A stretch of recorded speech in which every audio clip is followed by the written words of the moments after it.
Hillary Clinton typically says very predictable things, but recently she said something unexpected and interesting.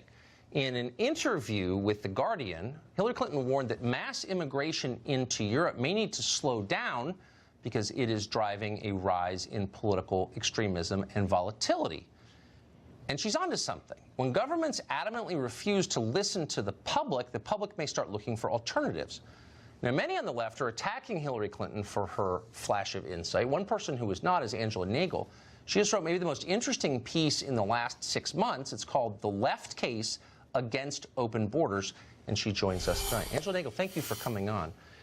I'll say I have no idea what the rest of your politics are, but I thought this was such a smart and brave piece. I can't imagine what kind of reaction you got to it. But tell me if I'm mischaracterizing it. You're making the case that open borders may harm low-wage workers in the country whose borders are open. Is that a fair statement of what you're saying? Yes, I mean, I think it's kind of a disaster for working people on both sides. Countries that have a lot of problems with emigration, with brain drain, yes, simply can't keep their professional class. And then the countries that migrants tend to move to, I mean, there's low-wage migrants, and, it's not their fault. We shouldn't blame the migrants, but, we really need to start putting pressure on businesses and employers. The conversation has all been around ICE and the border. But the truth is, if you don't put a lot of pressure on the employers, the migration situation is going to continue to be in a state of crisis. Well, I agree with that. And one of the most bewildering things in the last couple of years is watching, not people on the actual left, I think you're on the actual left, but the sort of American liberal left, taking the side of Tyson's Chicken or some other big employer, in effect. When did that happen? When did that change take place? I'm not exactly sure when it happened, but like a lot of these things, there is this kind of bubble around the media class who change a position on something overnight, and then the rest of the world wakes up and finds that this moral taboo has been erected kind of overnight. But, as I said in the piece, billionaire-funded free market think tanks have been churning out open borders ideology for years now, and it's a shame that that people who should be offering an alternative that places the lot of workers at its center, but also the relationship between the kind of like almost imperial relationship between the big world-dominated economies and others. I mean, right now we're seeing this really tragic situation on the border.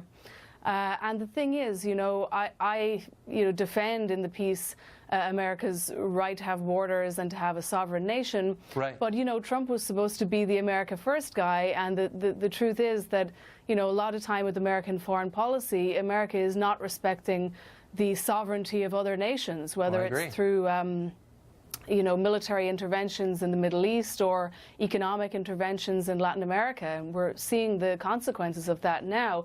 But it's just a very shallow debate where we just... I agree. I can't believe I'm agreeing with you, but I am. And I respect your braveness. I'm sure you took a lot of heat for this, but I hope that it starts a much-needed conversation I hope so, on too. the left. Thank you, Angela Nagel. I appreciate it. Thank you. Author and columnist Mark Steyn joins us. So, Mark, there you heard someone on the actual American left make the point that I think we've been talking about for a couple of years now, that the people who are telling you they're on the side of civil rights are actually on the side of some creepy global corporation that wants to reduce your rights. Why has nobody said this until, like, her? Well, I think it's because the so-called globalists actually have prioritized their own virtue signaling over the interests of the masses. I find it interesting, as one Irishman to an Irish lady, that Angela Nagel spent most of her life in Ireland, which has always had open borders with England. And she quotes in the piece Karl Marx pointing out that when when large numbers of Irishmen went to England. It suited the bosses because it depressed wages, and it also created two groups of the working class, so that the English working class resented the Irish working class, and the Irish working class resented the English working class. It was in the boss's interest, and that's now actually the situation that the Democrats are inflicting on America. I saw Geraldo today, and he was going on about how the president needs to be more compassionate. We need more compassion with immigration. Compassion, compassion, compassion. Again, to quote Angela Nagel's piece, I don't see what the hell is so compassionate about there being more Somali doctors in Chicago than there are in the whole of Somalia, which is a nation of 80 million people. What's compassionate about denuding developing countries of their best and brightest, so that if you want to see a doctor in Somalia, you're screwed because all the Somali doctors are in Chicago? Why does nobody make that point? How are we helping if 1/3 of the population of El Salvador lives here? Why are we surprised when El Salvador is a mess?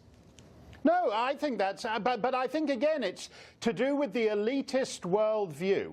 If you look at progressive elites 60 years ago, their domestic staff were mostly black. And that makes the progressives feel a little uncomfortable now. Makes the Barbara Streisand class feel a little uncomfortable. So they actually now prefer to have Hispanic, Latin American, whatever immigrants as their domestic class. But basically, this kind of mass immigration depresses workers' wages in developing countries and operates as a brain drain. In developed countries, it depresses wages, and in the developing world, it's a massive brain drain. It works in nobody's advantage except for the big corporations and virtue-signaling leftist elites. God, that's so nicely put. You are one of the crispest summarizers I've ever met. Mark Steyn, thank you very much.